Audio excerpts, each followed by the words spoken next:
distinguished guests and speakers, ladies and gentlemen, a very good afternoon. My name is Sylvia and I will have the pleasure of being your MC for today. Welcome to this afternoon's launch of the book CultureShock, India, authored by Ms. Lynelle Seow, which will be followed by a panel discussion. The book CultureShock, India, looks at India through the eyes of someone who has been immersed in the culture and has experienced the ups and downs of cultural adaptation. It aims to deepen cultural understanding and continue the dialogue and definition of the Indian narrative. Written for would-be residents and travelers, it also provides practical advice on what to expect and how to facilitate a move to the country. To start the proceeding, it is now my great pleasure to invite Professor Subrata Mitra, Director and Visiting Research Professor at the Institute of South Asian Studies, NUS, to deliver the welcome remarks. Professor Mitra,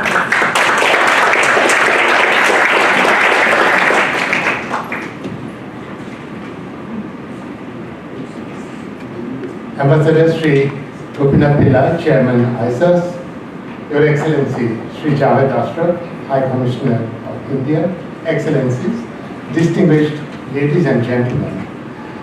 On behalf of ISAS, it's a wonderful opportunity for us to pull together, as they say, the down and down, and it gives me great joy to have you all here.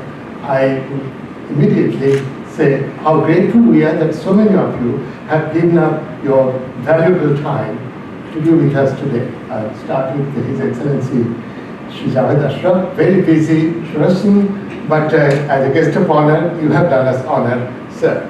I would like to thank the distinguished panelists, of course my colleague Dr. Amitendu Palit, but didn't have a choice. But the other colleagues, Dr. Kirpal, Singh and Rajesh, Dr. Rajesh had a choice and they have chosen to be here. Thank you.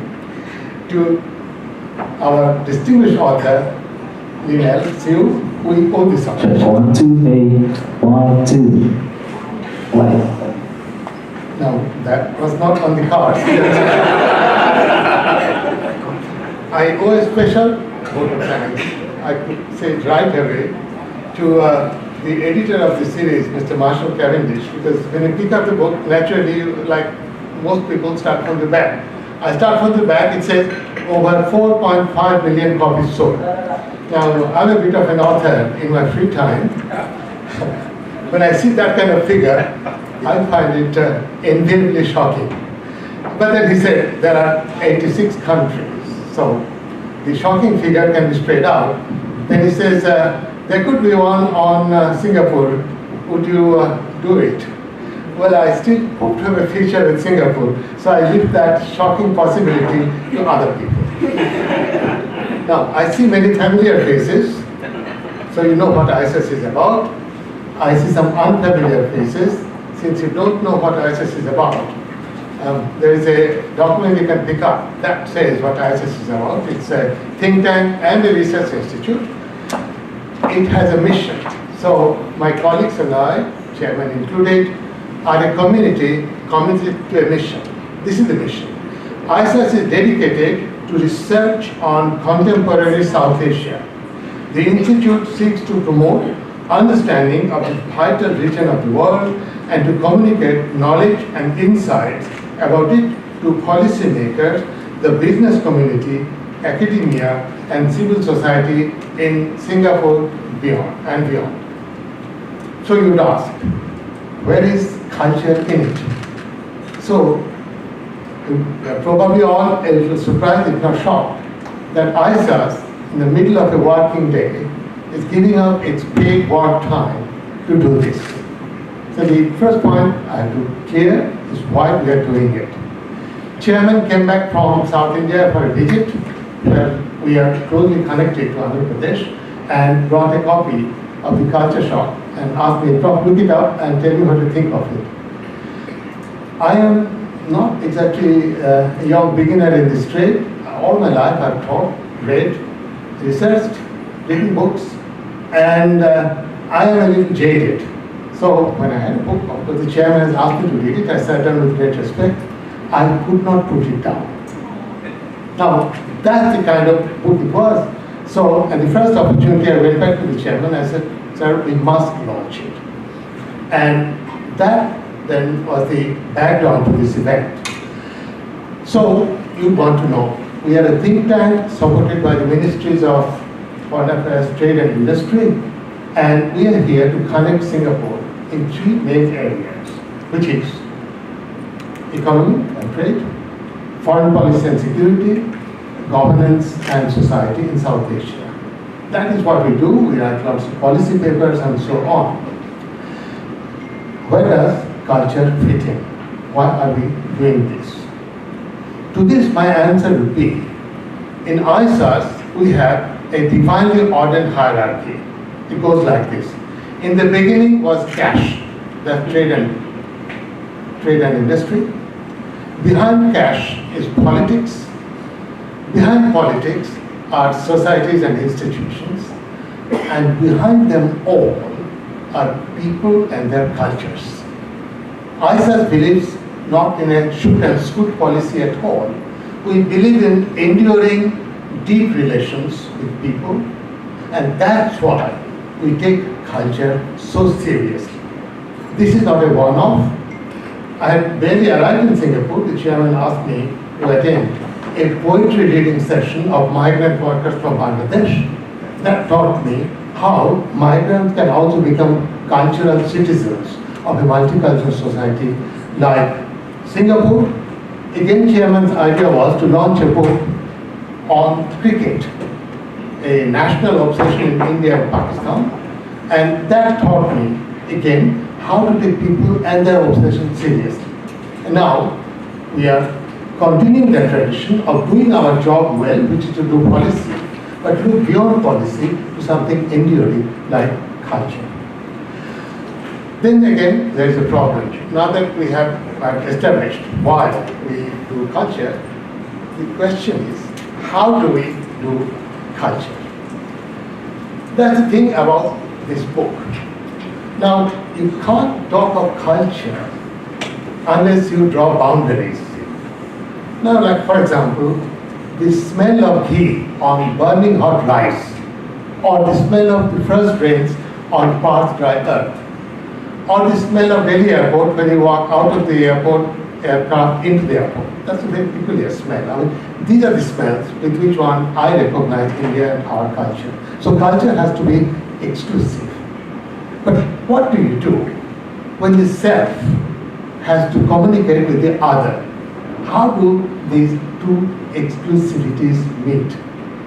That is what gives so much firepower to this book, because the author tells us right at the outset that culture shock is a state of disorientation that can come over anyone who has been thrust into unknown surroundings, away from one's own comfort zone. It's not quite true for our distinguished author. She was not thrust onto India. She went there, as she says in the book, for love, and she obviously, where is Ben? Ben obviously gave her a comfort zone. So that's not quite true. But then Lynelle is now the housebound housewife. She went out house hunting the first thing, and this is a faithful diary of what she goes through. And as you go through this book, you realize that the book about culture shock ends up by being a culture bridge. Because in this book, there are lots of foreigners who have written about India, all kinds of travelogues, passes to India, to mystify India, condescending towards India, or wanting to help India charitably. This one is not about any of it. It's about understanding India. It's a kind of book that takes the other as seriously as itself and looks for a commonality in terms of which to talk about differences, so that both will emerge richer from the experience. So what are the commonalities this book is talking about? It's talking about dignity. It's talking about respect. is talking about survival in the most difficult of situations. It's asking, why does India work in spite of it all? And Excellency is going to talk about the book. Lynelle herself will present the book, so I'll not take the thunder away. I'll simply end by saying that this book talks about Indian identity as a multi-layered thing. It's a place with this culture, but it has that capacity to turn guests into family, visitors into long-term friends, and the other into the self, without using a self-hood. Now, that kind of vibrancy is what this book celebrates. And that is exactly what we are trying to achieve in the Institute of South Asian Studies, which is why our chairman has also now decided, he's also the chairman of the India Heritage Center, how do we bring the living heritage of South Asia to the policy analysis of South Asia? How do we make the two marry and get richer in the process? So I would once again thank you all for being here. Thank you all for joining in this cultural bonanza. We are determined to make it the kind of event where we have seriousness with a light touch. So I'll say lightly and very seriously, thank you, Lynelle. Thank you, Ben, for bringing us, Lynelle. And thank you all for making this event what it promises to be a memorable occasion. Thank you all. I will now take your leave and join the audience. You have the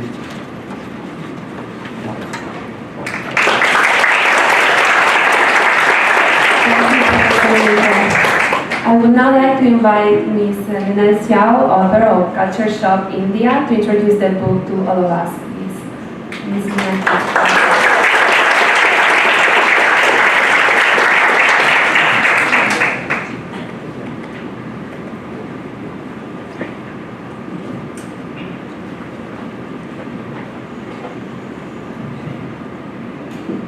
Good afternoon, Ambassador Gopinath Pillai, Chairman, ISAS, Your Excellency Jawed Ashraf, Indian High Commissioner to Singapore, Professor Subrata Mitra, thank you for your kind words, Director, ISAS, my fellow panelists, distinguished guests, ladies and gentlemen. I'm actually honored, humbled, and touched by your presence today, for your support, for your love, for just being here to listen to my very short story of India. Now, it's very much part of the oral tradition, is it not? Where people gather to listen to a different reality about themselves, about the lives of others, and even about a different perspective. So I guess that's why you're here today, to listen and possibly participate in the ongoing Indian narrative. So let me start by my own India story and how it unfolded.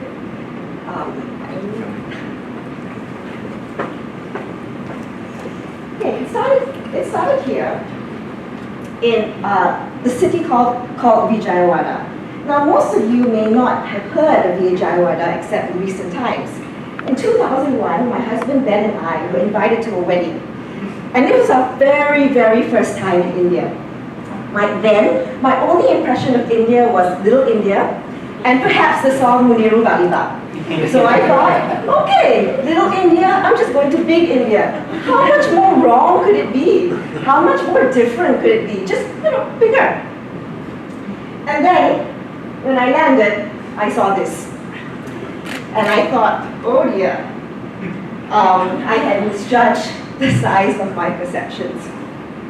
And to cut a long story short, I had diarrhea. We were cheated of quite a lot of money. And I realized that I went through, for the very first time, culture shock, that state of disorientation.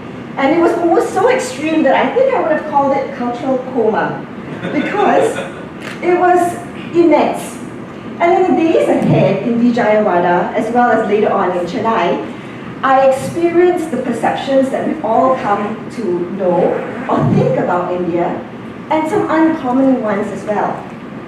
And so this story of India, which initially started as 1,000 words, became a lot richer, became a lot layered, and more intricate and delicate, because of all the experiences I had in Vijayawada.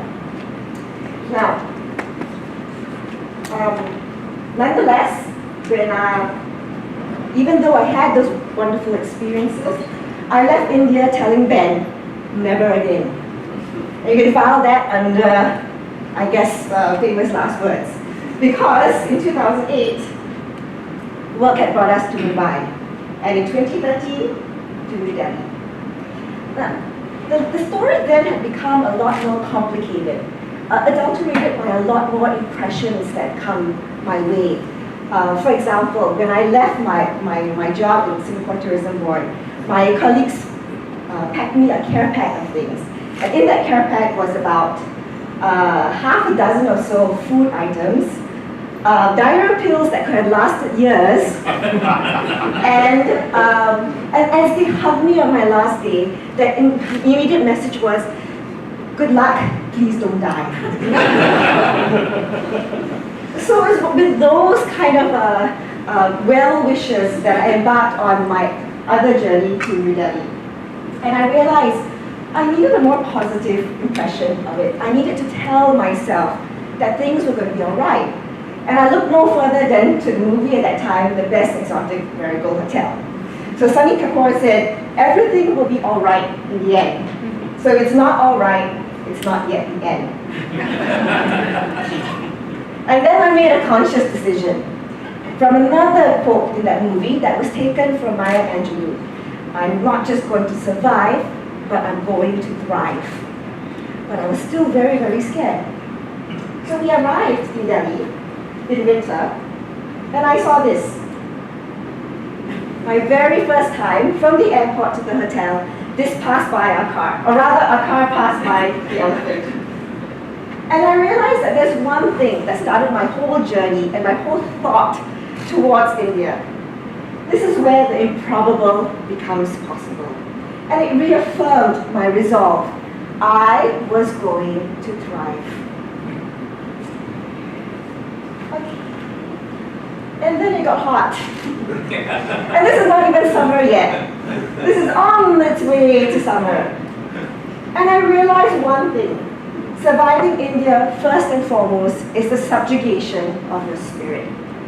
So it beats you.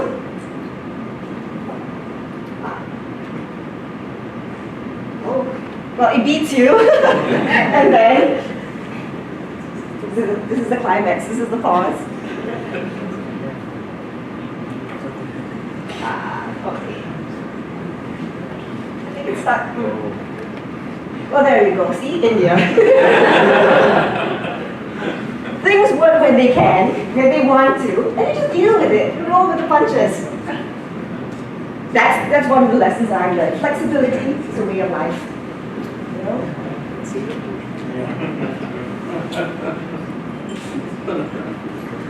Okay, it is stuck. Sorry, you just carry on.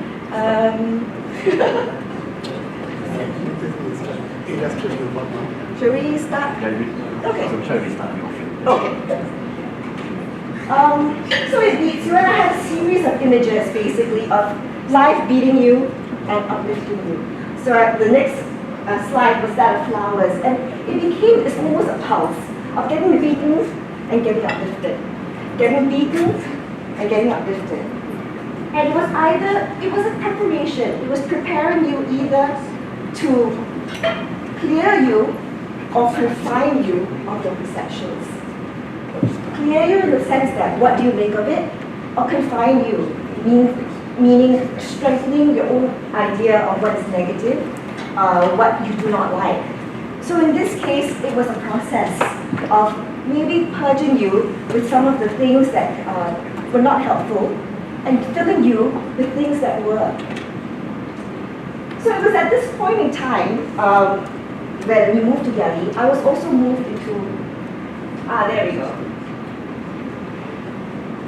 So at the time in Delhi has a very diplomatic community. So I was thrust into a diplomatic community, and a community full of foreigners. And the story became richer yet again. Now the stories they told me then were varied. Some of horror, some of comparisons, some of, oh gosh, I just want to get out of here. And those people, those storytellers that told me those stories, I noticed one thing. Their roles became safer, but also a lot smaller. And then there were other storytellers. Other storytellers where the stories they told were uplifting. The stories were of embracing difference, of wanting to learn and wanting to be a better person. And their worlds became larger. And so I thought that it was even more important to me to define what India meant for me.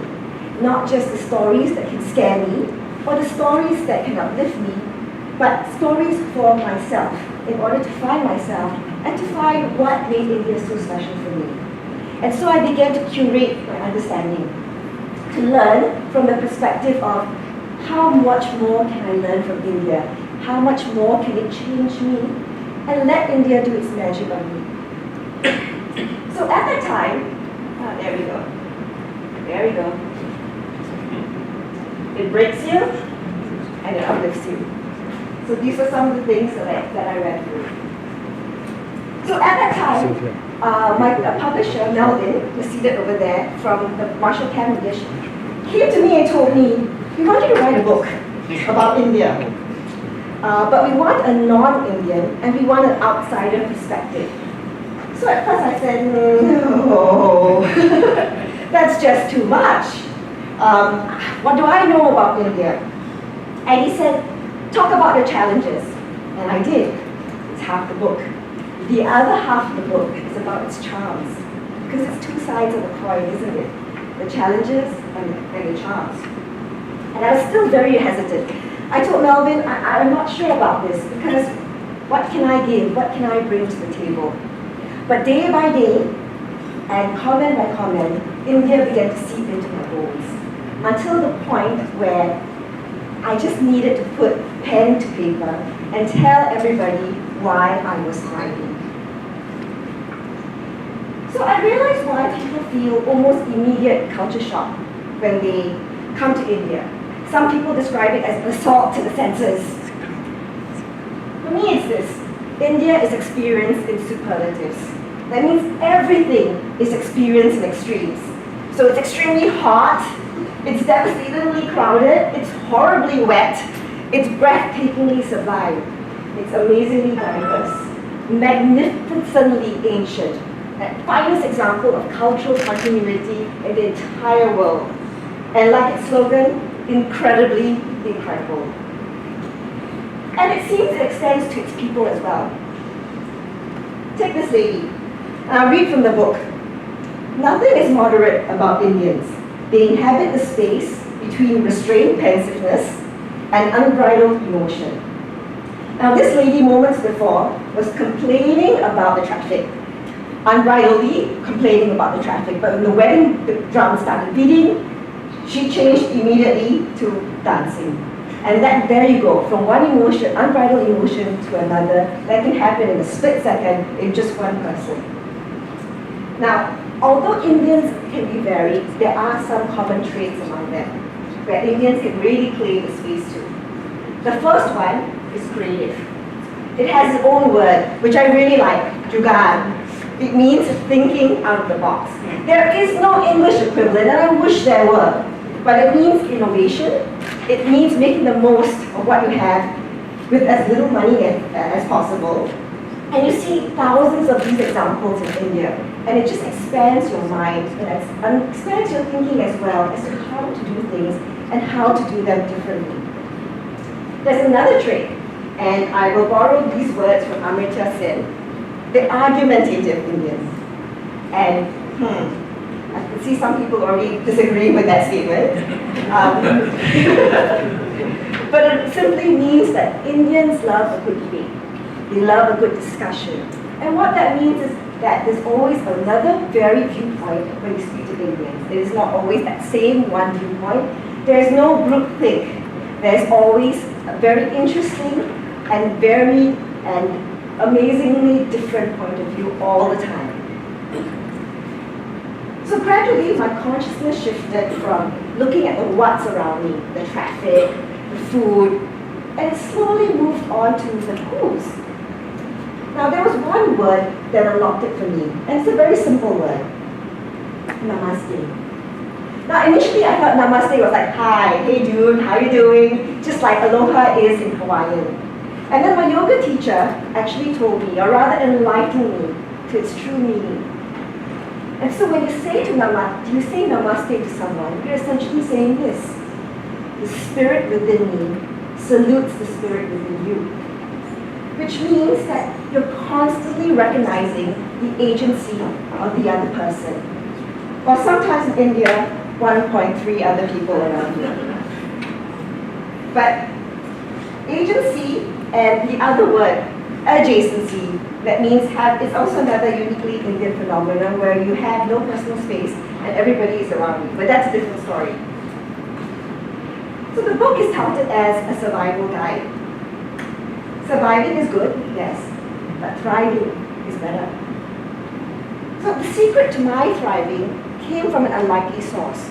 And to me, it was the essence of Namaste, which is people. And it's about culture, it's about relationships. And when you realize that, when you recognize that agency in the other person, in the other, you realize that there is really not differences, but a shared humanity. For me, it took the form of a family. And I mention these people very much in my book. So my family, first of all, was Madhu, my maid, okay. Santosh, my driver, Ben, my husband. Sorry, Ben. Mr. and Mrs. Dayal, our landlord, who actually over time and over place became very much like parents to us. And family is really the core of Indian society. It's an anchor, it's a safety net.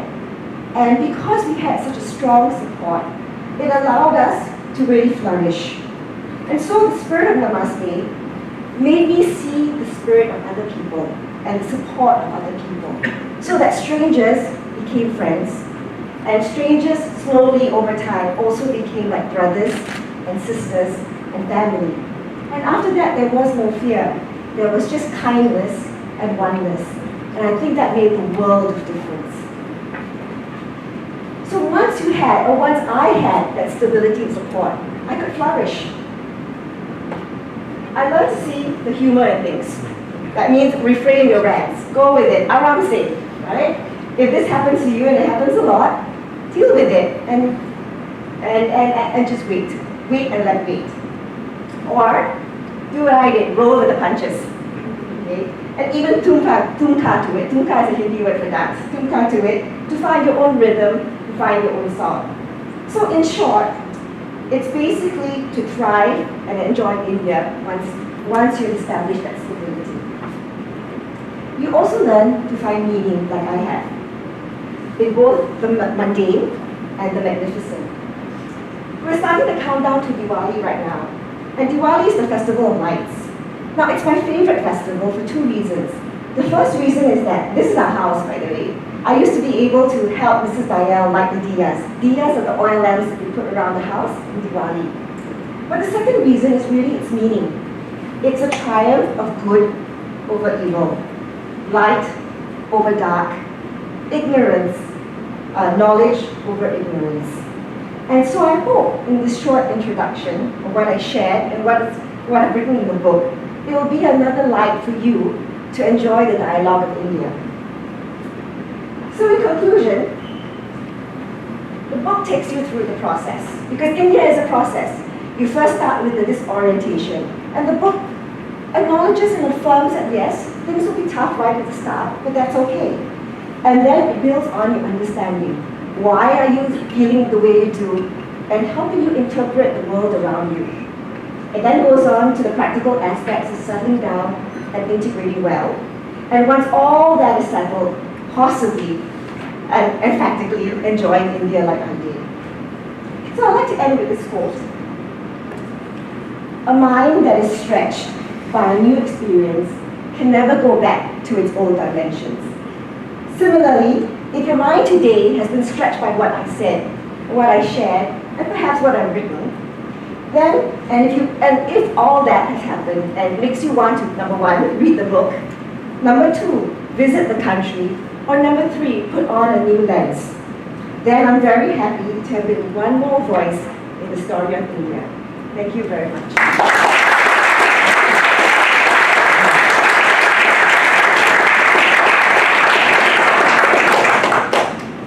Thank you, Ms. Seow, for your presentation. May I request the audience to kindly hold on for a few seconds as we are trying to fix some technical issue with the laptop.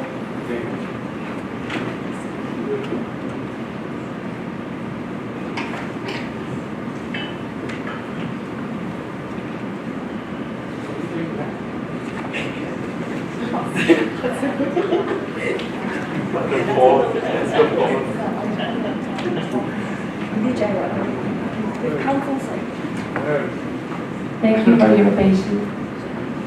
It's now my pleasure to invite our guest of honor, His Excellency Mr. Jawed Ashraf, High Commissioner of India to Singapore, to deliver his address. Your Excellency, please.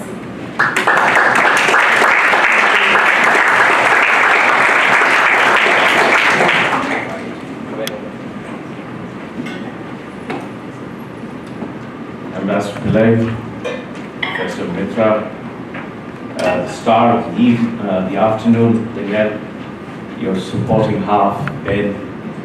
First of all, Lynelle, I must say that you speak as beautifully as you write. So I think what you have heard her speak comes from not just someone who is good with words, but I think someone who is extremely sensitive, has a great sense of perspective and perspicacity, both.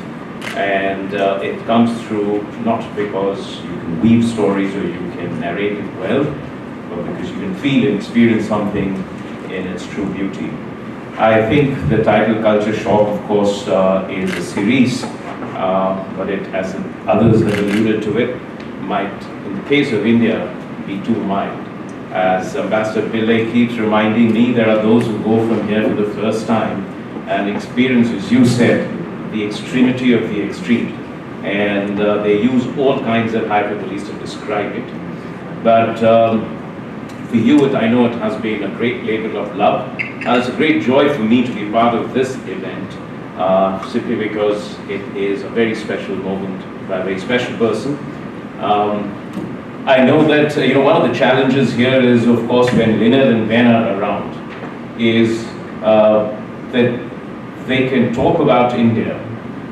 They can describe the nuances, the details, talk about places, people, traditions, food, everything, seasons also, with the sense of knowledge and understanding that really makes our life as a diplomat pretty difficult. There are times I don't know of those places or of those things that they talk about.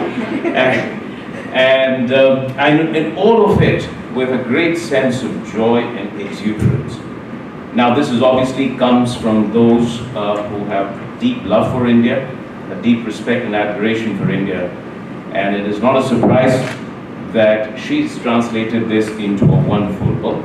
And that Ben, for all his joy of working in India, is being rewarded or punished, as some might say, to go back to Vijayawada, a place, Ben, that I see you take with such confidence and enthusiasm, but which, if you know very well, would be very daunting even for those who are from Mumbai and Delhi. So congratulations to you and to Lynelle for this wonderful decision, and I know there are going to be rich rewards down the line, at least in personal life, as you go there.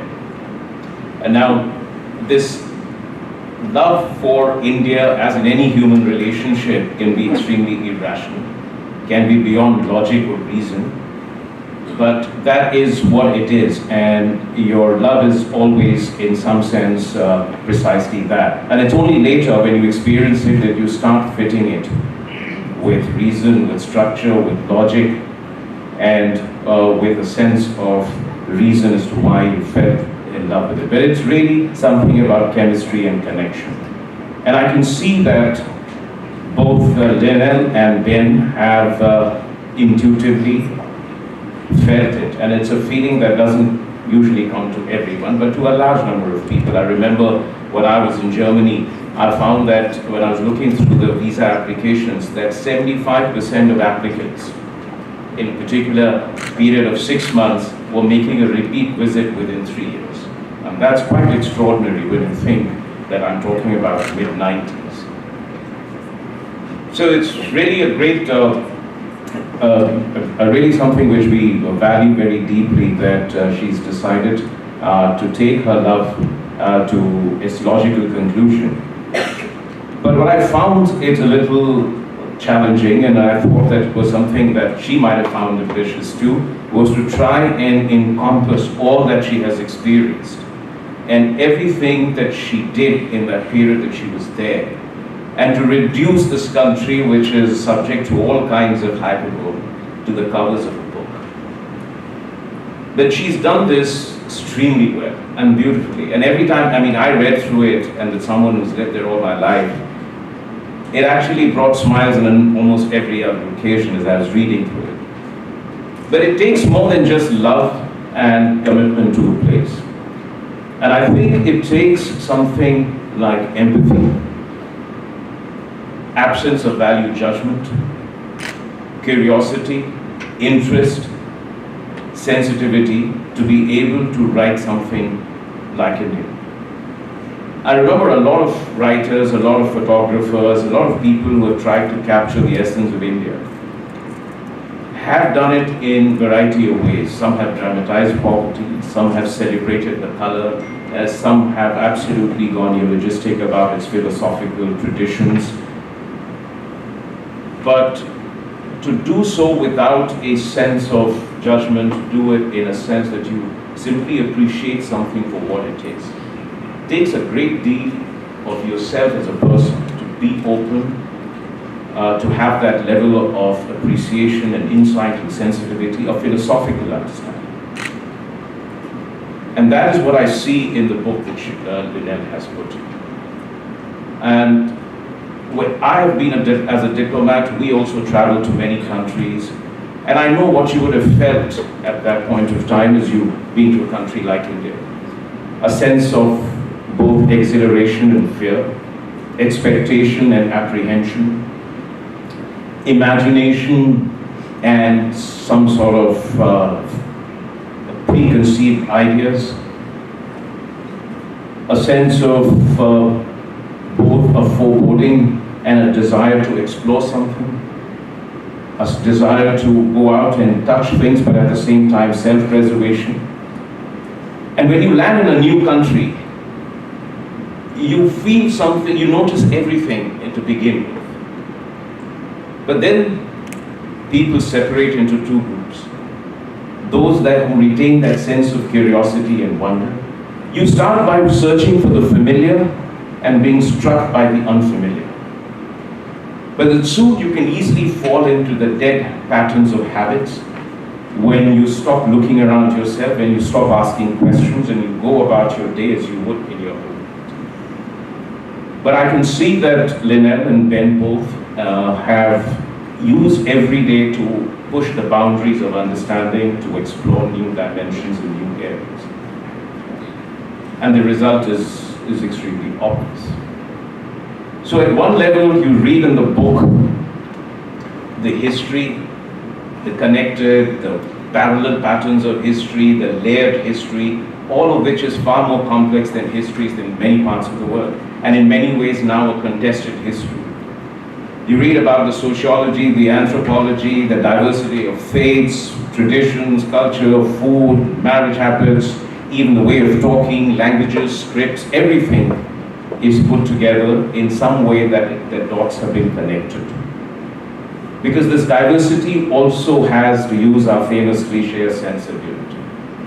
A sense of pattern. In all that insane diversity, there is that invisible heartbeat that connects all of India.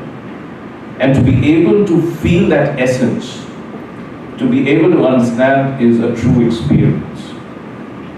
And she's been able to do that because she's also gone from the soaring philosophical heights to the mundane existence of daily life.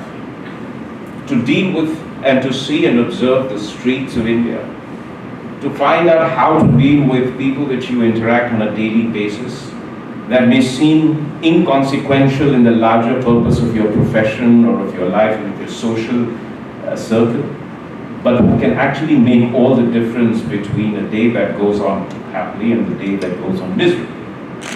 And it can be an extremely difficult experience. But she is at every one of those anecdotes that you will read, and those of you who've lived in India and those of you who might go to India or have been to in India will in some sense connect with it. It's an experience that all of us will be able to relate to, and all of you who haven't been to India will be well advised to keep that in mind. So from that extremely wide range, she's been able to synthesize a one full book.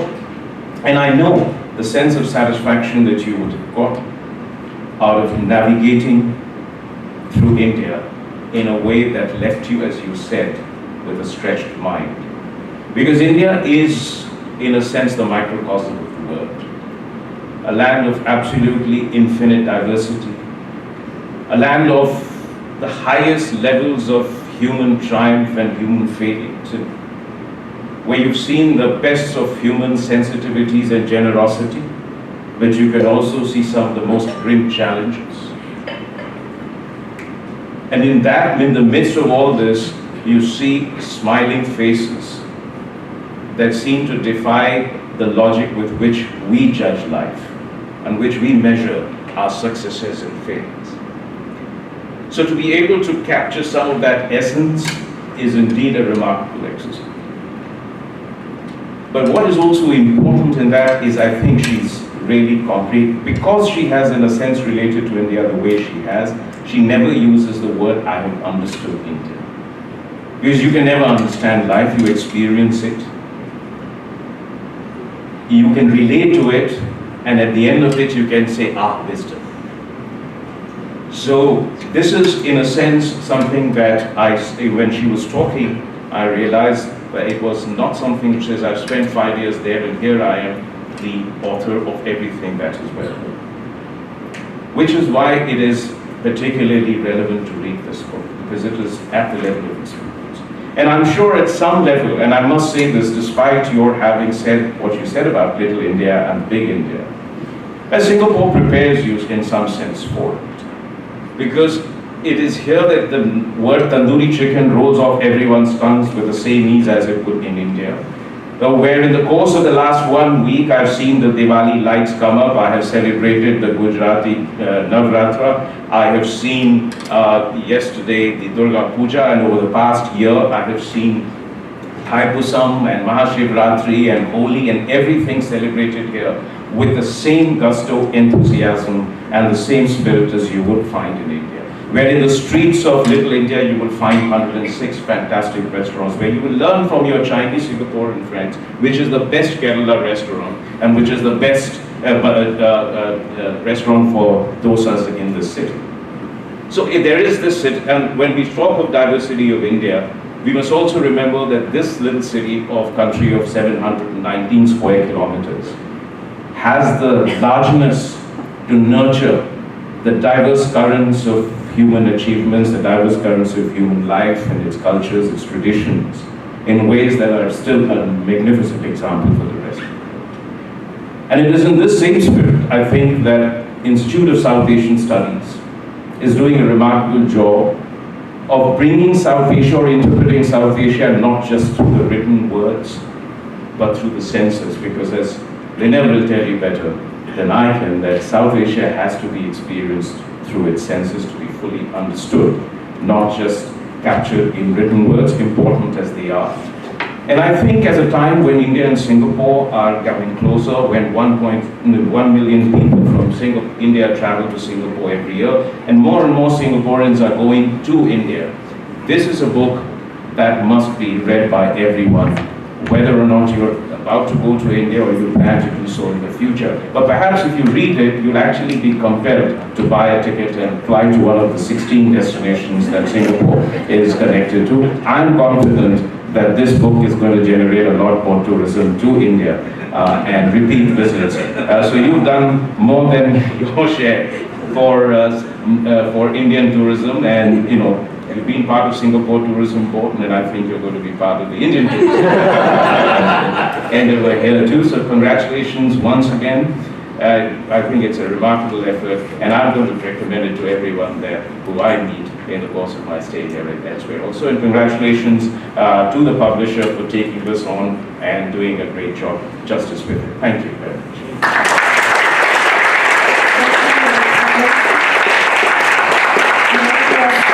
and Singh will remain up front on stage for the launch of the book. I would also like to invite the following to join our guest of honor. Ms. Lynelle Seow, please. Ambassador Gopinath Pillai, ISAS Chairman and Ambassador at Large, Ministry of Foreign Affairs, Singapore. Professor Subrata Mitra, Director of ISAS, and Mr. Benjamin Yap, Mrs. Seow, other half.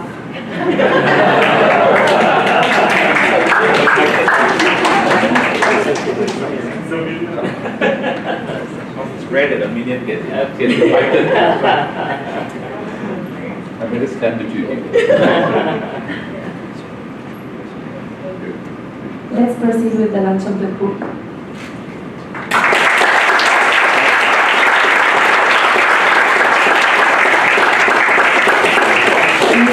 We will now present a copy of the book to His Excellency Mr. Jawed Ashraf.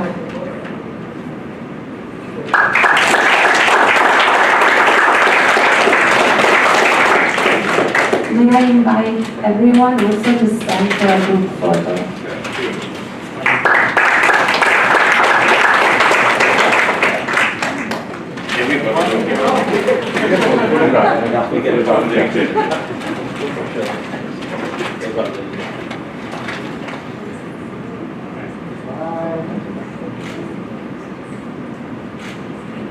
Thank you. Thank you. Ladies and gentlemen, we will now have a reception just outside this room. May I request you to kindly be back in the room at 4:45 to continue with the panel discussion. Thank you. Ladies and gentlemen, welcome back.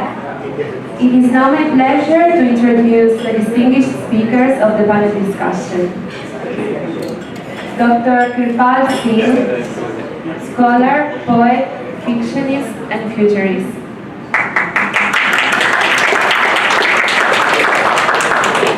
Associate Professor Rajesh, Deputy Head of the Social Studies Program, Faculty of Arts and Social Sciences, NUS. Ms. Lynelle Seow, author of the book CultureShock, India.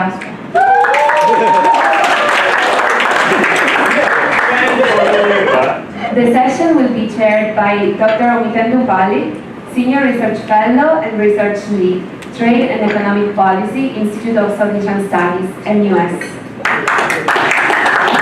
I will now give the floor to Dr. Palit. Thank you. Thank you very much, Sylvia, and welcome back, friends, to this event which promises to be as sumptuous as India is in certain respects. And we've already seen the kind of following that the event has developed. And it's not always that people at academic events and these premises are treated with as much of culture as India is being treated. So that's fantastic.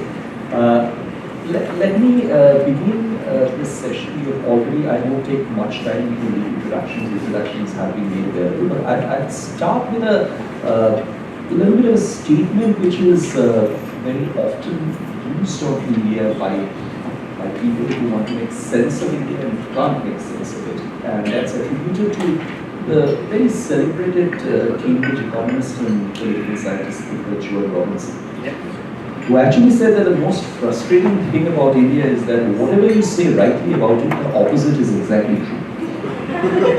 And that kind of was said some 50 years ago. That is a statement which continued to be used in various contexts by Joan Robinson's celebrated Indian students, one of which is, of course, among the same, and then others kept on repeatedly referring to this paradoxical element of India that she very, very effectively captured in the words that she expressed. But I think that in a sense, if we can distill what you say and share with us while introducing the book, continues to remain true. I mean, there are always two sides of the coin. I mean, spirit and struggle probably coexist. I mean, one can't say very confidently whether struggle leads to spirit or whether it's the other way around. But I think nonetheless the paradoxes exist, the contrasts exist, the opposites exist. So with that, let me now invite Dr. Kirpal Singh to kindly share your views on Lynelle's book, India, and anything else in this connection that you want to share with us. So, there you go, sir. Thank you. What a joy to be here. I met a very interesting young couple out there, and I sort of just apprehended them and held them to ransom to listen to me and my naughtiness. And I say that last word deliberately because my good friend Hanne, who told me to be at today's panel, said, be yourself. So I'm going to be myself, and those of you in the room who know me or know me know that I can be a little bit naughty and if not directly very provocative. I won't go into the extremes of being provocative now, but you did say India is a land of extremes. But let me begin by something that I heard on the radio as I was coming to this panel, I was coming to this event. And it's very, very interesting. In Singaporeans, we have a lot to learn from all of this, including, our compatriots' wonderful journey to a land that people have been trying to understand for eons, centuries. So here we are, and by the way, the young couple, Valerie and Elliot, in the room, you realize that I was teasing all ourselves in Singapore to say that probably Singapore is the first country in the world to now be able to even manufacture passion in a very real way, since our tagline for tourism is Singapore, where we make passion possible, right? Passion made possible. So that's very, very interesting. And I'm sure Lionel, my good friend Lionel Yeo, who's the boss of STP, might hear what I'm trying to say, convey. So I heard that our neighbor to the north, all right, that is in fact a declared Islamic state, unlike Indonesia, that is actually a secular state by constitution. So Malaysia has now welcomed the manufacture in Malaysia of something that is absolutely wonderful, and I think Professor Mitra would endorse what I'm going to say because it encapsulates all the three aspects of what the Institute of South Asian Studies is doing in all the three, security, economics and all of that. They have come up after years of research with this wonderful product called the Nasi Lemak condom. All right? Very interesting because Singaporeans tend to shy away even from thinking of this. And this becomes, to me, always a very useful index of where we are in terms of progress. Progress, especially within the cultural boundaries that we think we are restricted by. And this is a very, very serious issue because so long as we kowtow to the boundaries, we will never break them. And this has been a very big Singaporean challenge.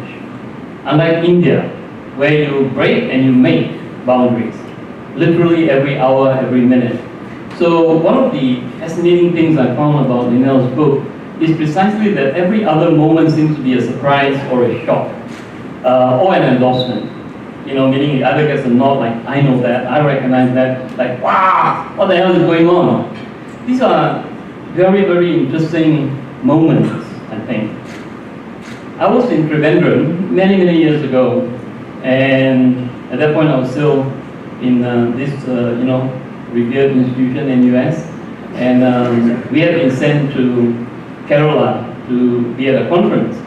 And Dadi D'Souza, the late Dadi D'Souza, and I were walking the street, and we saw a woman doing something that was quite profoundly moving, but also I think very, very shocking to us. We were, Dadi and I were much younger then.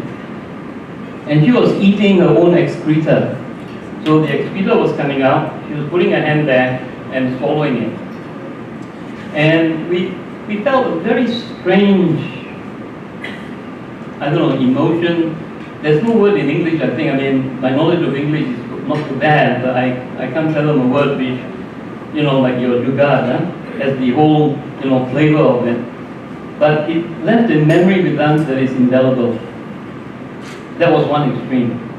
We then went to Bangalore, and we were having coffee in a sort of side stall, and we saw a person collapse, fall to the ground, and people were sort of walking past, and we were wondering what happened. The guy was sort of motionless, and Dali and I decided to leave our car for a minute and go and have a look at this guy. Being Singaporeans, people, so we went there, had a look, felt his pulse, no pulse, nothing. And so we thought it was bad. We came back and told the car guy, the guy who had given us the tea, that something not so nice had happened just about 10 feet away. And he just ignored us. After about 5 minutes of this, I said, "Yaar, suno!" And he, with my broken Hindi, I said, "Excuse me, listen to what I'm saying." And he said, in Punjabi or Hindi or something, he said, and I'm paraphrasing, he said, "Why are you worried? Every day somebody is coming and going." So this was another very interesting kind of,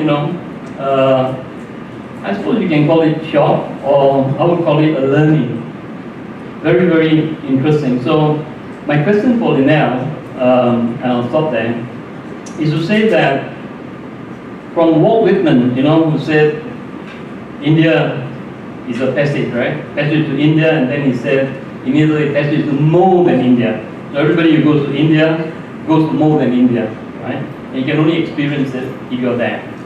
To Ian Foster's famous Mr. Jawed, who says India is a mystery or a muddle. A mystery or a muddle, all right? Probably both, huh? Your book indicates that it's both. So I wanted to just raise the point, that overall, I know you've been very, very sensitive in not making too many judgments. I think you make a few, but we are human, right? So we all make a few judgments. But do you think that given the pace of global sort of growth and movement, do you think that some of India's challenges perhaps actually are in urgent and dire need of eradication so that it can actually go forward more speedily than it has been so far? Thank you, Dr. Singh. In fact, there will be these questions and queries coming for you, so be prepared for the grilling that you are. And there's already tandoori that has been alluded to in the discussion, so there's some tandoor work that will be expected to go through. There's this rather interesting, ingenious ways of knowing India, and one of the things that I personally recall, and many of us here will be able to connect, is that if you travel by Indian railways, for example, and from point A to point B, a journey of let's say 24 to 28 hours, you can actually realize that you're passing through different regions, not by looking at what is being seen outside, but simply by sipping the tea that is being served. At every station the train passes through, the taste of the tea changes, the color of the tea changes. So for example, if one's traveling from Kolkata to Delhi, what gets served within the borders of Bengal as tea gets very different by the time the train reaches the eastern and northern boundaries of Mughal Sarai. And in a sense, I think however much we tend to dismiss certain mediums, Bollywood has a way of capturing these senses about India, and there are movies which actually say, the modernism about India is confined to the last mall within the Gurgaon territory. What is there after that is a very different India. Whether you call it Bharat or not is different, but it's a very different India. And I think Rajesh will be able to connect to this because Rajesh comes, or in a sense, goes back to a city or a town in UP which is known as Azamgarh. I don't know how many of you have heard the name of Azamgarh. I have had the good or bad fortune of being to Azamgarh.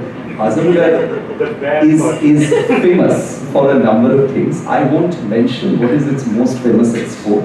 If Rajesh wants to himself will diverge on that. But what I just want to mention in this context, I think, is that Rajesh would have had the experience of looking at India both from its very basic core grassroots, as he keeps on revisiting those in terms of the connections it has, and again, as a very prominent part of the very vibrant Indian diaspora in Singapore. So Rajesh, let's hear you out of that.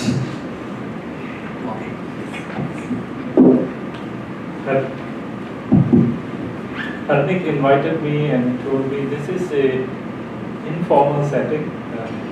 I disagree. It is an august setting but I will try and make this as informal as possible.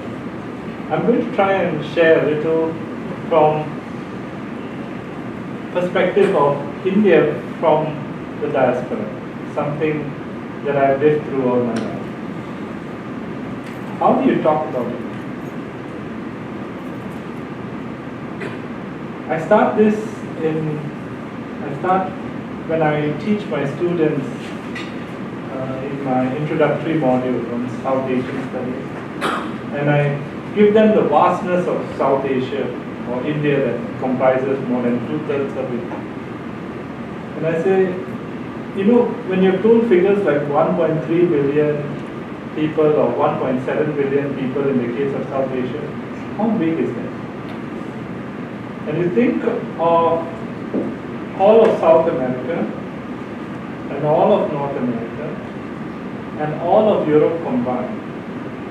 That is the size of South Asia.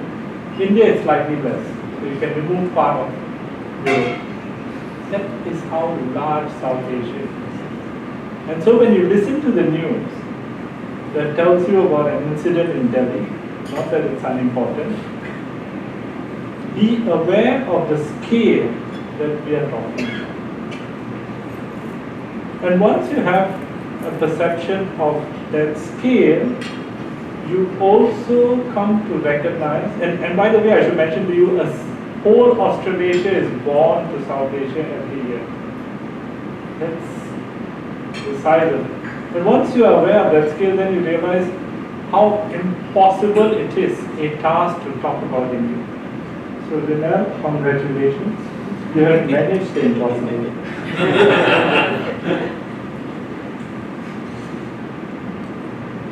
The book. And here I have a few notes. CultureShock, a survival guide to customs and etiquette in brackets India. I love this line. Nothing will go perfectly as planned or in the time you think it will take. It is best to know now. When you go to India, you will realize the divine, because sometimes it is impossible to imagine how there things can work in so much chaos. And there must be a divine force. And for this reason, perhaps so many great saints and leaders have been born in that land. She talks about various parts of India, striving, resilient, real, restive. She talks about the joint family and of sacrifice. She talks about hierarchy and power. Indeed, these are one of those things that I see as a real difference in some ways from what I see here, perhaps. Creative, argumentative, emotional, expressive, patient and curious are Indian people. There are so many parts in this book that I was wrapped by. And I was thinking to myself, and we give a lot of academic texts for our students to read, to introduce them to India in a course called Indian Culture, People, Culture and Development. Perhaps next year I'll introduce this as an introductory text. Because I think people need to know much more about how another experiences India to understand it in a better way than many academic writings.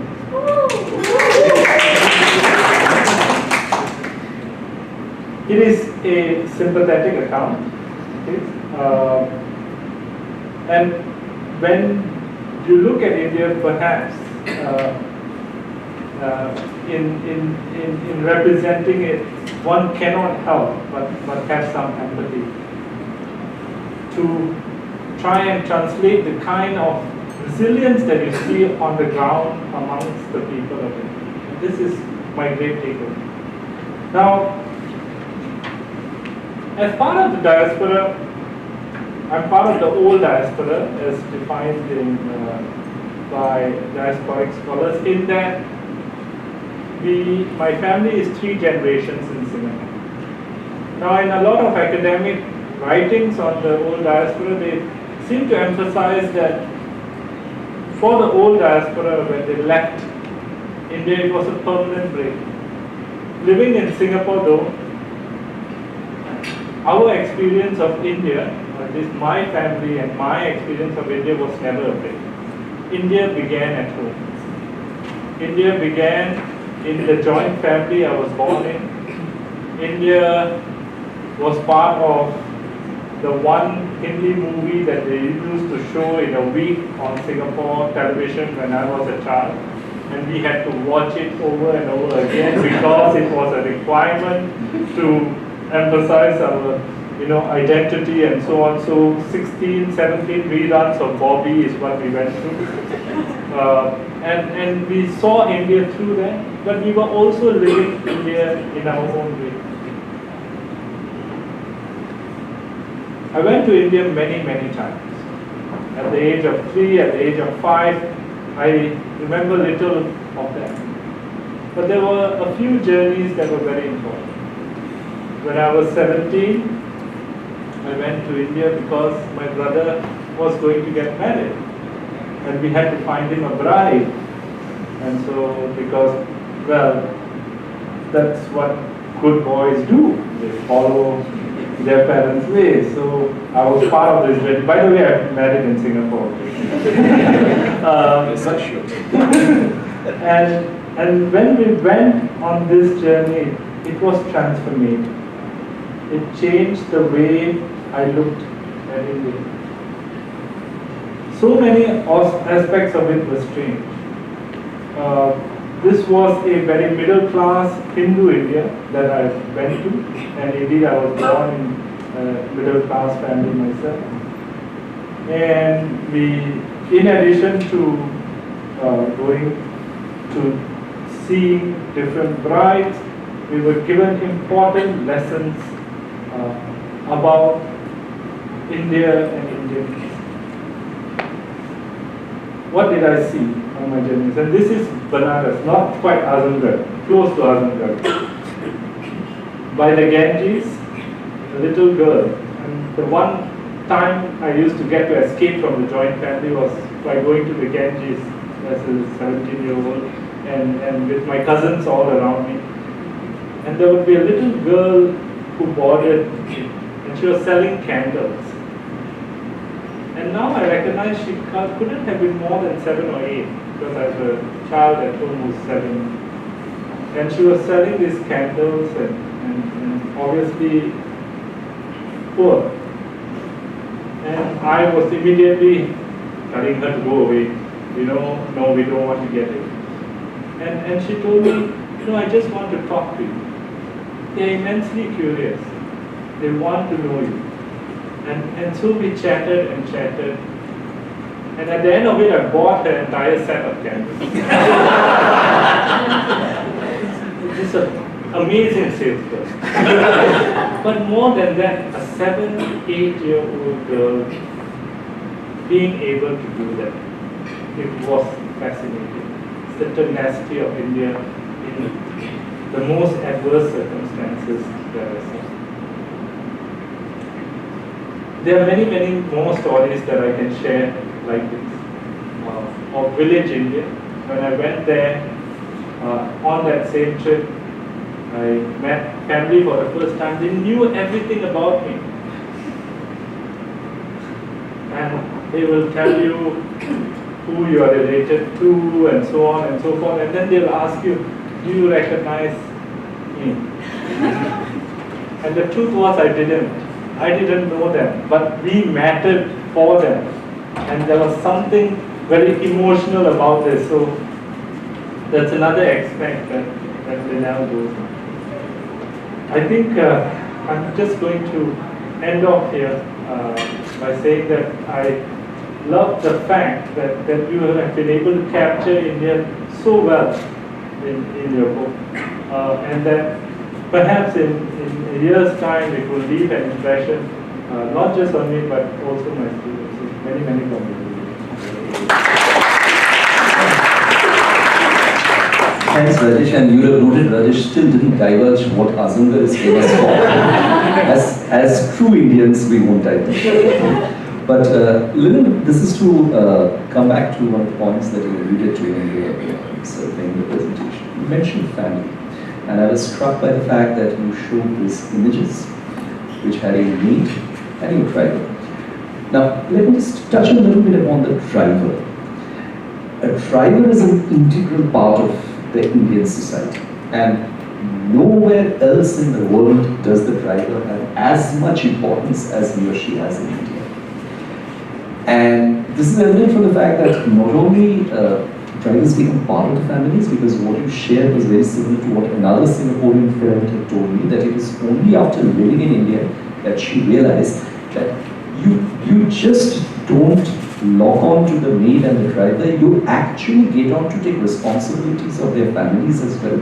You keep hearing on a daily basis what have been the developments in their lives in terms of how many mosquitoes have eaten the kids and so on and so forth. And then from thereafter, it becomes a totally composite journey. And we have heard examples, business examples, saying that automobile manufacturers actually alter the design of their cars so that the driver can be accommodated. And the seats are made that much wider, the roofs are made that much taller. And not for any other reason, just the India's automobile minister says we can't allow driverless cars in India because so many people don't go out of jobs. Now, I just want to come back to this issue of a family, and when we talk about family in India, we are not talking about just your core family. It's a much bigger and larger family. You come from Singapore and you have seen this. So how do you reconcile it? Was this a shock for you?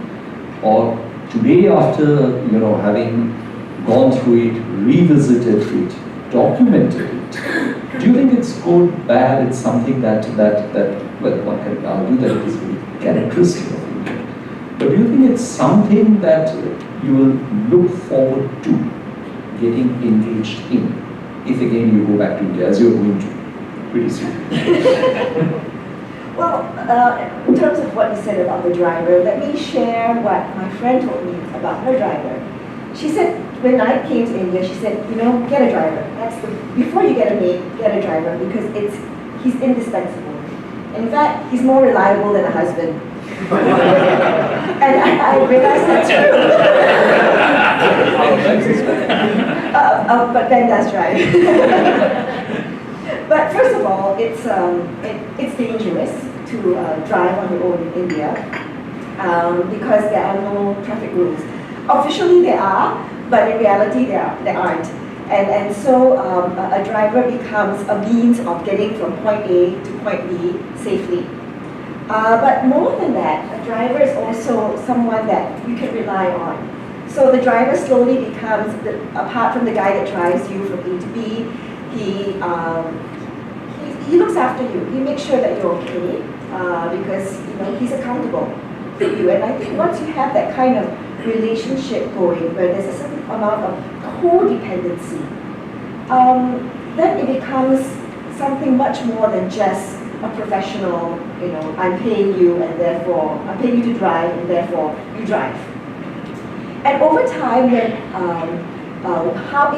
how this situation became more family to me was that this codependency turned into kindness, into things that were beyond just driving or picking up the laundry or doing groceries. It was actual consideration. When you realize that people are considerate to you, the natural response is to be considerate back.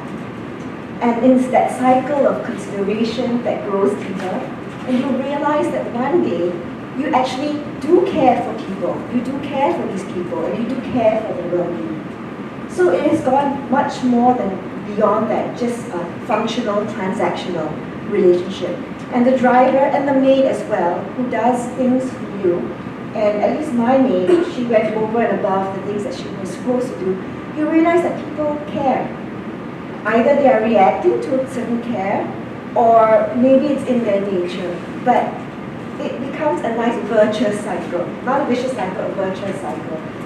And it was the same likewise with the landlord and landlady as well. So perhaps I was lucky, because I've also heard stories of nightmare stories of drivers not showing up to work, running off, siphoning the gas in the gas tank, using the car to be an Uber cab while you're away, and likewise maids also taking advantage of the situation. So again, two sides of the coin. So maybe it's luck, I would think. But to me, because Ben and I, we always extended our care to them as family. And I felt that was the key thing in the relationship that we built. So it's reciprocal. It was what you give is what you get. So in India, if you give kindness, you also get it back, I feel. So you can call it karma or other philosophical terms, but it's really just very simple. What you give is what you get. So that was it for me. Thanks, Lynn. In fact, after listening to you, I remember of an experience of my own life when I was learning driving in Delhi. And I was being taught driving by somebody who belonged to a training school. But ethnically, he belongs to a community known as the Jat community. And I'll not go too much into describing the Jats, but those who have dealt with Jats around will know what Jats are famous for. Least of all, they're a warrior class. So I once asked him that, why are you getting so much into instinct, mindset, and all those experiences? He said, no, the importance of being a good driver in Delhi is that you must save yourself from bad drivers. It doesn't matter whether you go this way, that way, whatever you do to protect yourself. So that's why you need to be a good driver. So I fully agree with these sentiments that have been shared, and I'm sure by the time you go back to India again, they will become an even better driver. Because Vijayawada is easier to drive than Delhi. So he has driven in Delhi, he knows what it is all about. Dr. Singh, I wanted to share you or have your insights on one point that Rajesh mentioned in your interesting divinity. Divinity and India, again, I mean, India produces divine, India is divine, and we probably, in a sense, become a little divine when you think about India. But I think today we are increasingly experiencing a situation when divinity and the divine in India can be divided between the good divine and the bad divine. Like the Taliban can be broken up into good Taliban and bad. What's your take on this? I mean, do you think divinity has also been a source of exploitation on the part of some people in some? Yeah, thank you. Lynelle, you yet to respond to my question about progress in India. But you'll come back to that. I don't know how many of you are familiar with the works of Ruth Pravajabala, the writer once married to Merchant Ivory, the movie maker. She, I think, has done a beautiful job, very exquisitely portraying a fake guru. And of course, Hollywood has made numerous movies of fake gurus. Of course, correspondent to the fake are the genuine and the real. I have been brought up by my grandmother to see the divine in every human being I meet and engage with. But the divine, when embodied in the human form, in some miraculous way also conforms to both the human's weakness as well as his strength. And for me, therefore, if a person is portraying himself or herself as the divine, like, there's Mataji and there are all these gurus around. To me, automatically, they also embody the weaknesses, the vulnerabilities and all that. Which leads me, by the way, now to make a comment, and please don't take this the wrong way, because it's slight critique, but not too much. Right? You talk about India producing thousands of great writers, but you don't actually go into any depth, if I remember correctly, any one of them from cover to cover. And I thought that there was a kind of missed opportunity, because one of the things that, for example, has impressed me is the number of Indians in India, percentage-wise, vis-a-vis Singapore, who are avid readers of their own works. Singaporeans are notoriously averse to reading works by Singaporean writers. We cherish and we celebrate writers from abroad. Not the case in India. Indian universities were among the first in the world to teach their own writers, meaning using textbooks or using books as text written by Indians rather than by some Shakespeare or some bard from elsewhere. Of course, the Snooki one is always prided in imbibing of the colonial works as we do in Singapore, but I think India broke through. And this was, I think, very, very important. Now, those of you who are in the literary world may know that in 1984, I had the audacity to look at India through foreign eyes. I edited a book called Through Foreign Eyes, which was the first time Indian writers had been put under the lens in a collective, intense way by critics that were non-Indian. And I think in that sense, where the director, Prof. Mitra, said, from shock to bridge, I think when you read a writer, in a sense, you imbibe of the sensibility, and that sensibility acts and serves as a bridge. So in reading your book, there obviously is the connective, tissue that invariably, I think, affects every single reader. I mean, I know it affected me very much. And I was talking to my wife, who is Singaporean, but one of those Singaporeans who is very averse to traveling in India, because she heard of all these terrible things. And Rajesh, you said that the scale is the important thing, and my wife, who is absolutely wonderful in so many ways, has this sort of primeval worry and anxiety about being trapped and being caught. And I was joking with her, I said, darling, the worst thing that can happen to someone as beautiful as you would be you be seduced, right? But she thinks that seduction can easily turn to rape. So that's the other question I wanted to ask you. As a woman from Singapore, my wife is Chinese Singaporean, and she's quite young. And as a very young person yourself, I'm also wondering, was that point, I mean, you said there are points when you were almost in trepidation as what was going to happen next and all of that. But the fact that you're going back, and I think this time maybe out of choice rather than because of your minion, sorry Dan, but because of him, do you think that when all is said and done, there are still anxieties that women are very subject to in India? Lynelle, maybe now it's time for you to slowly start taking the questions one-on-one, so maybe to address the ones that Dr. Singh has asked. So the most recent one, Kirpal, I think going to Delhi, one of the first few things I heard before we left was take care of yourself. And there's every reason to be cautious about these issues because they are very real issues. In fact, when I wrote the book, I had to ask the advice of my editor, how candid can I be? And he said, just tell the truth. Don't sugarcoat it because women's safety is a serious issue. In fact, the rape that happened in 2012, the one that Naraya, happened 10 minutes away from our home.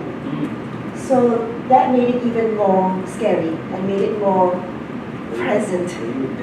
I was in Delhi. That's the end of 2012. We were there in November. Murika is just 10 minutes away from Vasandiha, where we stayed. And after hearing all those issues and all that good advice, so-called, it was very scary. And a lot of the foreign ladies around me did, I guess, what was expected. They locked themselves in their homes and they didn't come out. While I think due caution is good, I did not want to be imprisoned by some of these things. And so it's about maybe developing a sense of what's safe and what's not safe, instead of just a blanket response like, I'm not going out. So what I did, what I could do, I changed from Western dress to a kurta, because it's supposed to be more traditional and therefore more modest. And I felt more confident about that. I could walk along the streets, go to the markets in a kurta, and I didn't feel any harassment. But just in case, my driver, he would walk. He was also my bodyguard. He would walk beside me, especially when I was going to Lajpat Nagar, Old Delhi, these places where it's very, very crowded, and sometimes it's being excused to get too close to you. So these things do happen, and I think going into rural India, where the patriarchy mindset is a little bit more entrenched, I had to be more cautious than normal. but I was very, very aware, I guess in India, not so much in Singapore, but in India, I was extremely aware of my femininity, more so than in Singapore. So short skirts, no. Always pants, always covered up. But then again, it was the weather as well, it did help. So I did talk about it in the book, Women's Safety. It's about being cautious, but not being overly cautious when it affects your life tremendously, and then your world becomes so small. So that would be my response to Women's Safety. Yeah, not to this in particular. I think it's for you to answer this because I know, I mean, I've seen how my sisters and my cousins have had to cope in going to India and the kind of implications this had on their dress and on their freedoms, and especially in the smaller parts of India that I was going to in Benares and in Azamgarh. The one thing that I wanted to ask you is, how did you cope with the kind of hierarchy that you saw in India? This is something that I've always had problems coming to terms with. I mean, India is a place where if the three-wheeler hits the rickshaw driver, rickshaw puller, it's the rickshaw puller's fault, regardless, right? And usually it comes out physically. And the car hits the three-wheeler, it is the three-wheeler's fault. And the hierarchy is evident everywhere. I mean, in smaller India, you'll be servants of various classes, right? So the one servant who will be in charge of the toilets, cleaning the toilets, one servant for the kitchen, one person who's your driver, and you can't get anybody to do the other person's work, right? They are very well aware of what their position is in this case. And sometimes that hierarchy it seems from a Singaporean eye very, very unjust, and that there's so much exploitation, abuse within that. And I'm wondering how you coped with that, how you experienced that. You're right in saying that from a Singaporean point of view, things did seem unjust, and it was very confronting for me.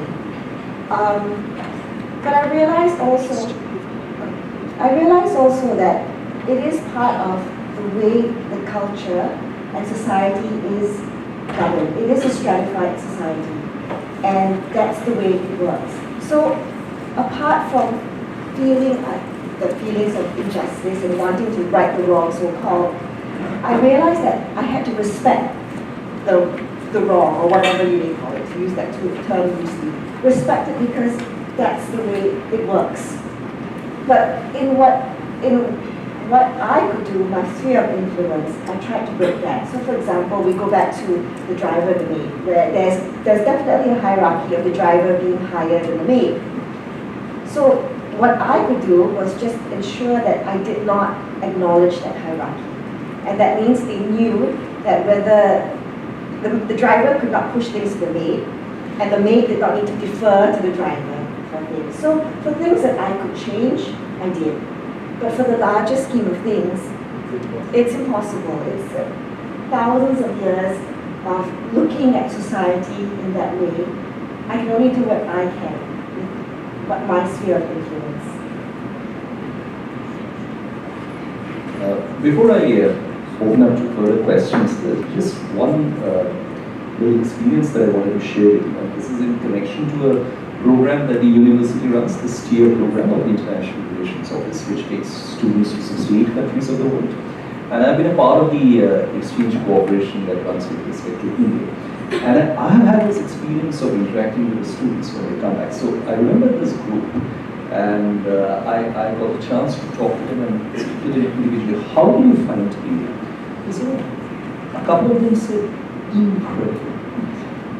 And then another couple said, incredible. You know, in two very different ways, one positive and another negative. So I asked the second group of students that, which part of India did you go to? They said, we went to Delhi and Chennai. And I asked the first couple, where did you go? Well, we went to Dholavira and Udaipur.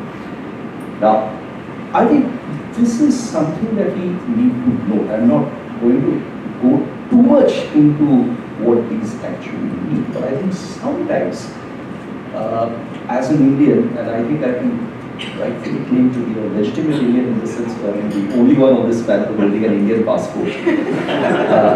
But I think impressions matter, and sometimes we probably get too very-centric when we think of India.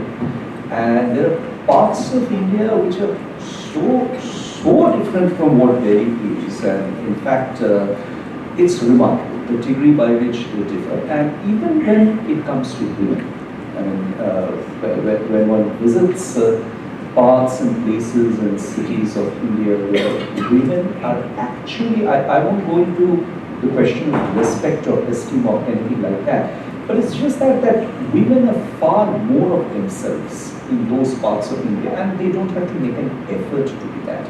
And I think to an extent, impressions that get exported are also a result of the fact that where people are going to, and I think within the advantage that you have is that you're actually being able to see a cross-section of the country. Because Delhi and Mumbai by themselves are extremely different. Extremely, I mean, they're like chalk and cheese when you compare that, because Mumbai is probably a city the like of which in many respects, I mean, there are cities like New York about which people say, well, New York is not the United States of America, it's New York. It's a country or a world by itself. People will probably say the same about London. In a sense, people say a similar thing about Mumbai. Mumbai is Mumbai, Mumbai is not India. It's just Mumbai by itself. So I think those impressions matter a lot. You have claimed that you wanted to be a dancer in Bollywood. But I'm not too sure whether you would actually become people like that. I'm pretty hopeful that someday this book will be picked up by Bollywood, and there could be another second line of Chetan Bharat Productions pretty much in tune with the 1.5 girlfriend or something like that when it comes to a culture shock. So, Lynelle, just hold on. Let me now open this up and start taking questions. So maybe what we will do is, it's informal, so no need to be very sort of byline oriented in terms of introductions and everything, but would be good to just say your name. And are you okay taking a few questions together, or you want to go one by one, or whatever you do? See, we academics, we claim that we are used to this game. We take in bunches, we take in singles. But what are you comfortable with? I think it's fine. Whoever can answer best. Oh, so I think let's do it one by one. That will be easier for you. Yes, Prof. Mitra, please. Would you want a mic? Yeah, sure. Anybody? Open. I like the book enormously, I've said it already. Now I'll tell you what I missed in the book. I missed a proper conclusion. There is a concluding chapter. It's about doing business in India. That's important for Singapore and for ISAS. And we have already had a little bit of that in Prof. Rajesh Rai's thing with this 7-year-old who conned you into selling all those candles. And you talk about how to do business in India, and that's something that makes Germans absolutely desperate, because the Germans are hard negotiators. You negotiate, and then you strike a deal. Then you don't have to say anything to the Germans, you'll deliver. Indians are lovely people. They smile, they say yes. They start negotiating after signing the contract. They drive Germans potty. Now, I would like to know from Singaporean businessmen if they have experienced that too, but that's where you stop. I would have liked a concluding chapter to answer the opening statement about culture shock. I made it up that this book takes you from culture shock to culture bridge, and from Kirpal Singh caught me out. You caught me out, Kirpalji, because I didn't quite define what is culture bridge. The culture bridge is a terrible thing. It's a terrible thing because India is a tolerant society. One thing it will not tolerate is intolerance. Or in other words, you get accepted by resolutely unbecoming who you are. Your ontological categories, Prof. Rajesh talked about it, your intolerance of social hierarchy, your need for individual space. These are things one grows up with when one grows up in the European context. Now, that's why European Indians like Nepal have had terrible problems. Remember the first books, India, an area of darkness, India, a wounded civilization. Now, you didn't go to India as a tourist, you went to India to live there, and that's the strength of the book. And if one follows your formula, one can live in India, and we have done that. My wife, who is in the audience, has done that too, and she would understand what we're talking about. But if you are like our chairman, holder of an Indian passport, wanting to go back and die there, you would want to know, what does one do with the Indian intolerance of intolerance? What does one do with the demand now that you have to be one kind and not another kind, that you can't any longer live with the mental contradictions of this as well as that. And now the time has come for some Indians to draw a line between us and them. Now, you have also a longitudinal view because you've been to India at various times. So today, maybe you'll have to ask yourself two questions as for your conclusion. Is India evolving from being one kind of society to another kind of society? Is the contradiction of identity still honorable? The second question is, how Singaporean is India becoming? Because when I first came, and it didn't happen with Rajesh, but it has happened with strangers, they look Indian-like, so you go up and say, you're Indian, no? I am not Indian, I'm Singaporean. My God, you eat like Indians, you eat Indian stuff, but you're not Indian? Because it has been drilled into them that being Singaporean is being Singaporean. You might have been something else, but you are Singaporean. Well, that would be a good model for India. One citizenship for all, never mind, you're the Christian type or the Muslim type or whatever. Do you see that happening in India? A kind of Singaporeanization of citizenship in India, a kind of Singapore type multiculturalism. Before you answer that, I'll partly help you on the concluding chapter. I think she doesn't have a concluding chapter because she's planning a sequel to this. Okay, so I'll make your life easier.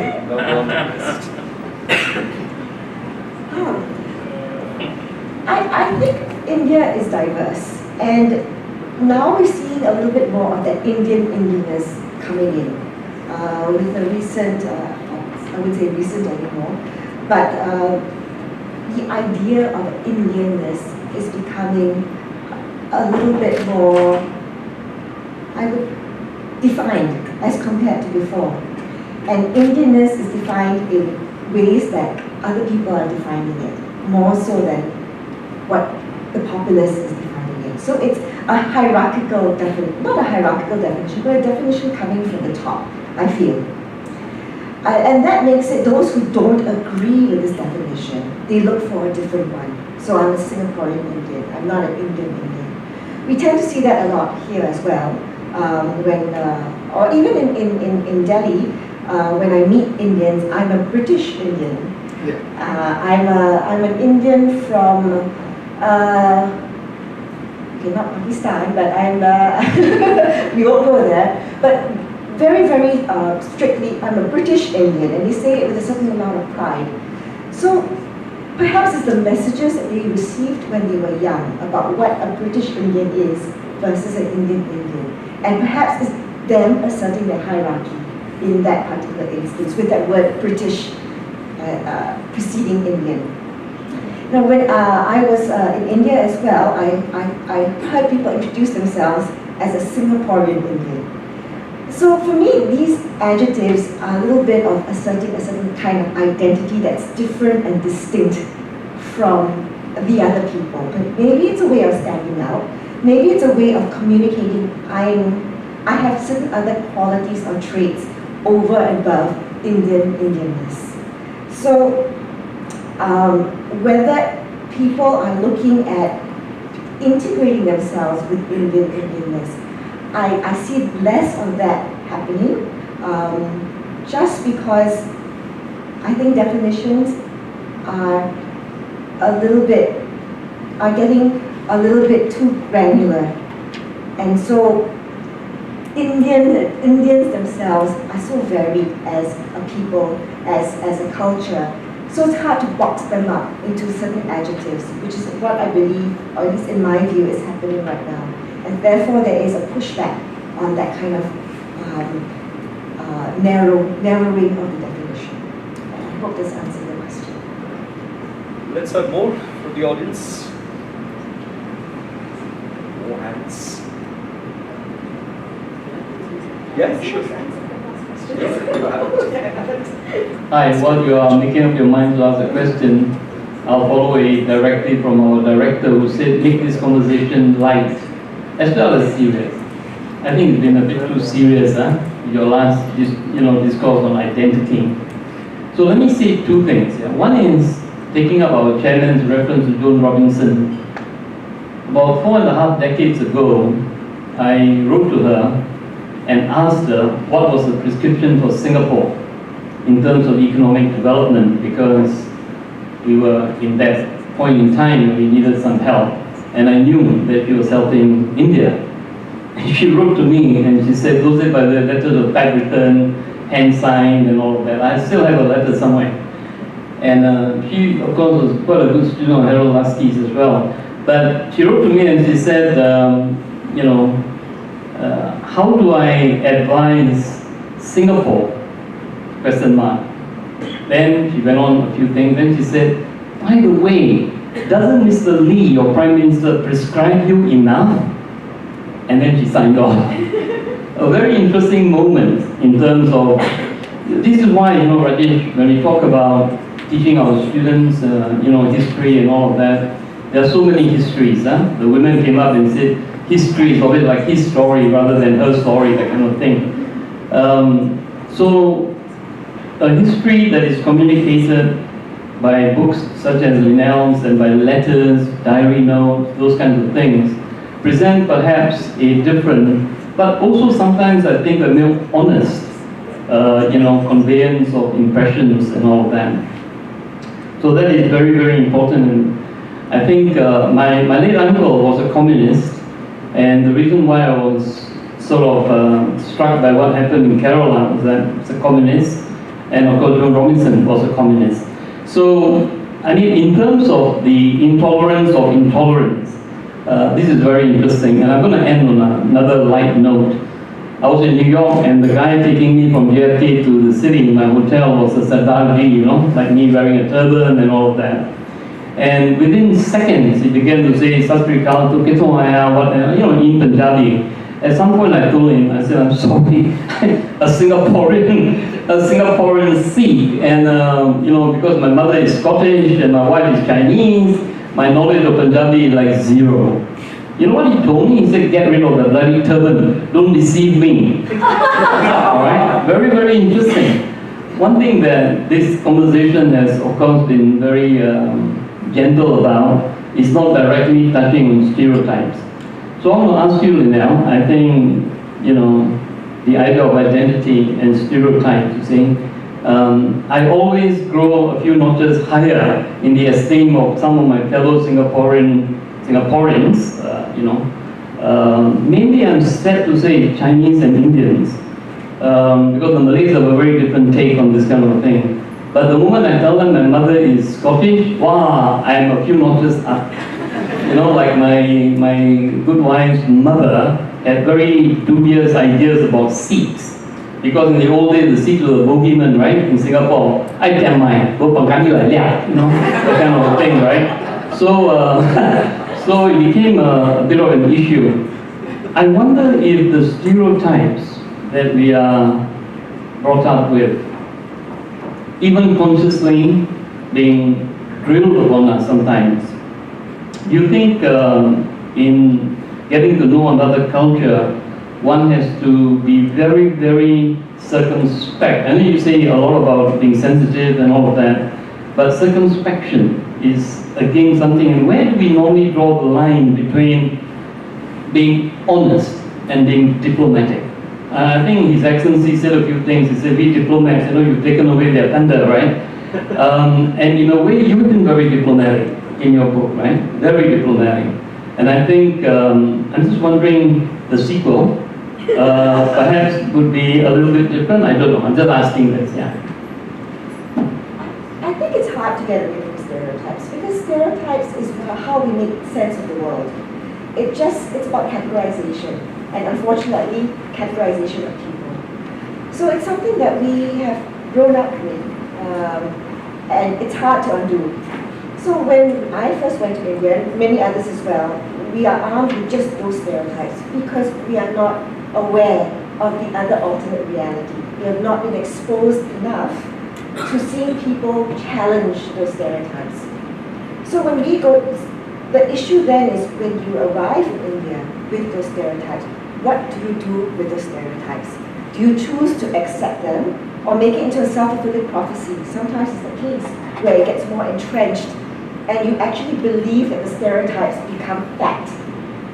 Or do you say, these are stereotypes, these are generalizations. I'm going to look for things that debunk them and change that. So for me, the mindset is very important. So it's okay to have those stereotypes because I think it's natural. But it's what you do with the stereotypes and how you respond and react to it that changes your perception and your ability to integrate into a new culture. And that's not just India, it's everywhere else. You know, I was curious to know, in what language would you communicate with your maiden driver? Mostly bad English, as in I had to dumb it down to very, very, very simple English. Some Hindi, which was also bad Hindi. So you can sense where I'm getting you into, yes. where I'm leading you into. But And I learned Hindi for that very reason, because language is also a bridge. And if I can at least try to understand the other person and try to communicate that other person from the heart, I believe language touches the heart, then I would have formed some kind of way to interact with that person, rather than just formally, hello, how are you? So I learned Hindi for that one reason, and the second reason is just to get a good bargain at the markets. Just because when you go there and you look like a foreigner, and you ask for the prices of tomatoes, for example, they always give you a foreigner price. There's a foreigner price, and there's a Desi price. Desi price is local. And so I noticed that when I go and speak English, I get the foreigner price, which is twice as much. But when I go there and speak Hindi, even though I look like a foreigner, I get the Desi price. by the way, that's exactly the way it is in the mainland China as well. You have foreign price and local price. Or in Singapore. Or in Singapore. Yeah. I have one final question, Rajesh. You want to check anything with him before I come to my blockbuster question? I guess my question is this. You've made now a few trips to India. What do you see changing? And what maybe I can just share with you what I've seen change, which I think is quite remarkable. And it relates to what Professor Mitra has talked about. When I was living with my cousin, and I was in my 20s, and I remember I always tried to speak in Hindi. Here's my chance to work on my Hindi, and this is where I can do this. And so one day he had some friends over and so on, and at the end of the day I got to practice my Hindi, but he looked really disappointed. I said, what's wrong? He said, why couldn't you speak to them in English? Right? I mean, I would have had a guest with a certain standing, and you were speaking in Hindi. And I said, no, it's just a chance for me to. What I see now is when I'm going to India, I'm speaking in Hindi, perhaps when they find out.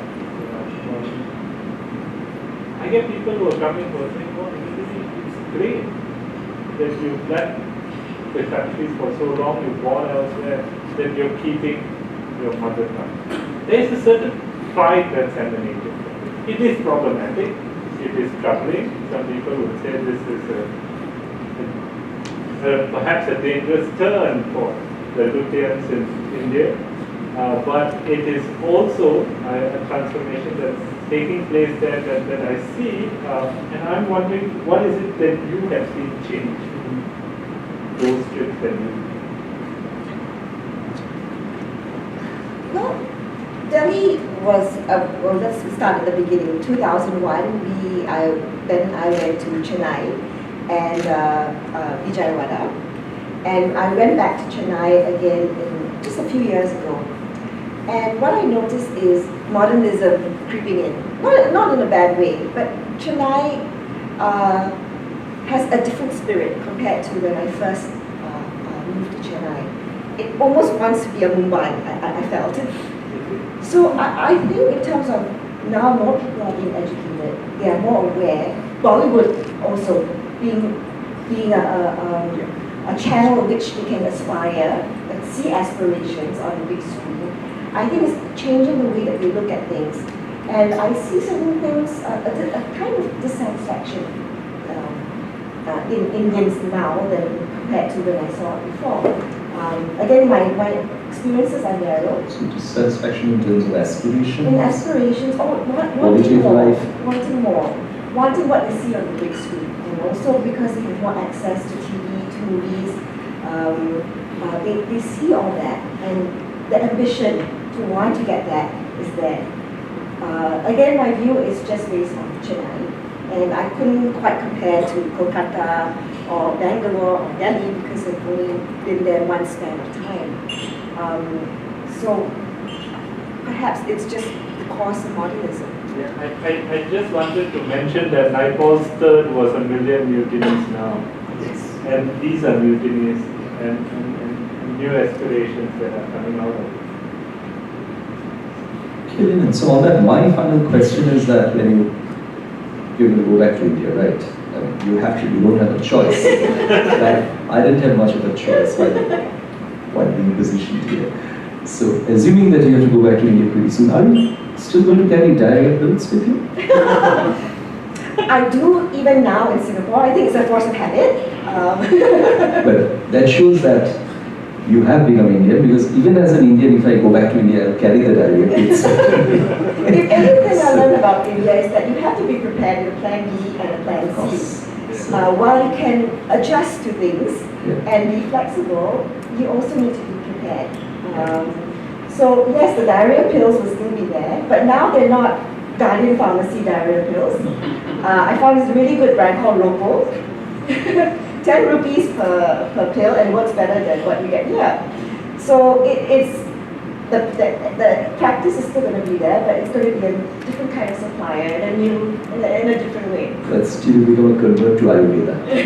And you won't have to carry it. So on that note, Lynelle, I think this has been very, very enjoyable. I have enjoyed it, and I thank Prof. Mitra and Anik for putting me in this chair. I loved it, and it was a great conversation that we had. Lynelle, heartiest congratulations. And I'm serious, we look forward to a super. The next time that you're back here. And thank you so much, Dr. Singh. Thank you so much, Dr. Rajesh Rai. I hand it back to Singh. Thank you. Thank you, distinguished speakers. I would like now to invite Professor Subrata Mitra to present a token of appreciation for the panelists. Please, Professor Mitra.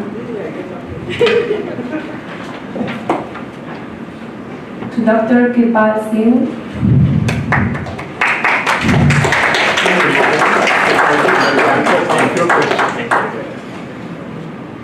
Associate Professor Rajesh.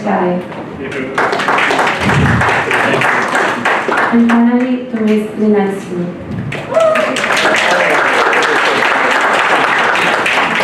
May I request everyone to stand for a group photo, please?